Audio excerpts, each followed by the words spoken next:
Okay, so my methodology for painting is what I call inside out.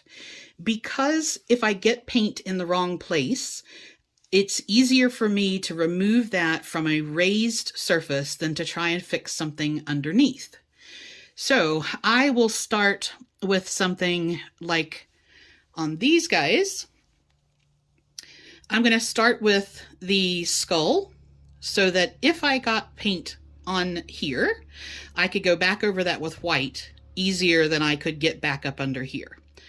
Now, thinking about inside out, I also look at the figure to figure out which part is going to be what. So on these guys, I'm going to start all of this lot with the pallid bone. Okay, so this is going to be my bone color for everybody. And on him, it's going to be hands and skull only. The rest of him is armor or fabric. That's the same thing for this guy. He's going to have skull and hands. Everything else is armor and fabric. These guys, same again. We're only going to have skull and hands. Everything else is armor. Then for these, we have a predominance of bone in the top, and then a cute pair of pants in the bottom, and then some bony feet. And for the skull bats, we're going to have the skull itself, a little bit here at the bottom, and then the wings and their basic magic lift. Okay, I am going to do these parts with a number 1, and the ones that are bigger, I think I'll just go back to my, this is the Army Painter Monster Brush, which is, you can see it's a bigger brush. It's going to take less time to do, gives me less chance that I'm going to shake into the wrong place. So, because I'm not sure how my hands are going to go, I'm actually going to start with these guys. That will give me a feel for what's going on. All right, so I'm going to shake up our pallid bone and just put some on the palette. I'm not going to put any medium. I'm not going to thin it. I'm just going to use it straight as is. So we're going to start with one of the skull bats, and he does have, oops, sorry guys. He does have these little bandages here, and he's got little cracks and crevices there. All of that's going to come to light really easy. I'm not worried about getting any paint on the bandages because I'm going to make them darker, and you can always overlay a darker color over a lighter one. It's just hard to do it the other way around. So with my monster brush, I'm going to load it up pretty well. All right, and then I'm going to start, and the direction you go when speed paints are fresh doesn't make a lot of difference because streaks won't stay, but as it gets drier, it does matter. Okay, so you can already see how that's going to create a difference there. And I'm just going to come around the front. I want to be sure and get it darker around the bandages so that they do stand out. If you get a little bubble in there, you can just brush it away.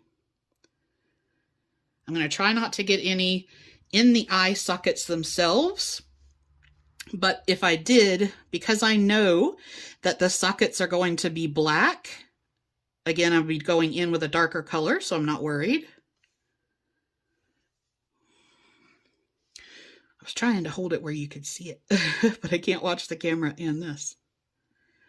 All right, so that filled in the mouth really well. You can see that that's put in a really nice dark tone in there.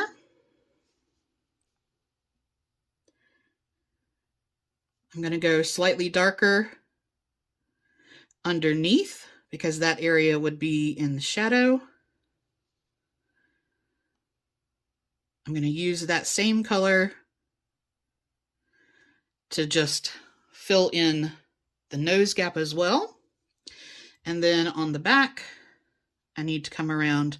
Now the green is going to be lighter, so I really want to try not to get paint on where the green area is going to be. And I did it anyway. But that's okay. I did get some where the wings are, but that is going to be painted darker, so I'm not really too worried there. All right, I'm going to make sure that I get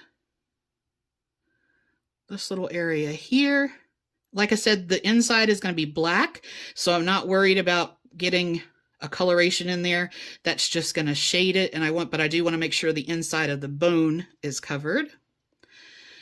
All right, so that is what one coat is going to look like on him. Then for this guy, same basic treatment. He has a lot of area. I can be quick and a little less careful about covering these areas.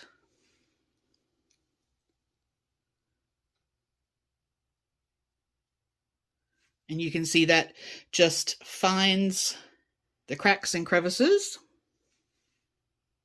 Now, one thing that I did notice is that as the speed paint sits longer, it tends to get a little thicker, and it doesn't spread as evenly.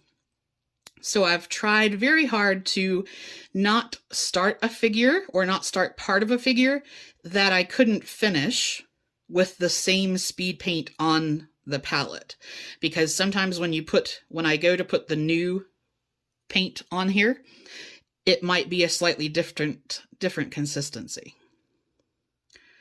Okay, so I'm going to make sure that I have all of his visible skull parts done.